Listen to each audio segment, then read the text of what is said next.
Got an example from our ministry in Northern Africa.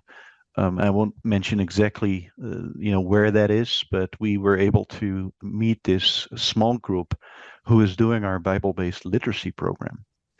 And basically, a lot of the women in those communities they stopped doing school after a few years. They hardly read, they hardly write. They're bound to their home, to their street, because that's how that culture works. They serve the family, they serve the farms, they serve their husbands. We're doing Bible-based literacy groups there, which are scripture-based.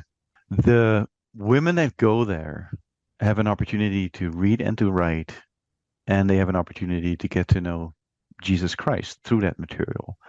And we were able to visit one of those groups, and it's just really great to see how they are empowered and how special it is for them to be in a setting like that and to be provided with that education. It's wonderful. It just gives them that extra step, that extra level up to be engaging with other people. Such a joy to see that.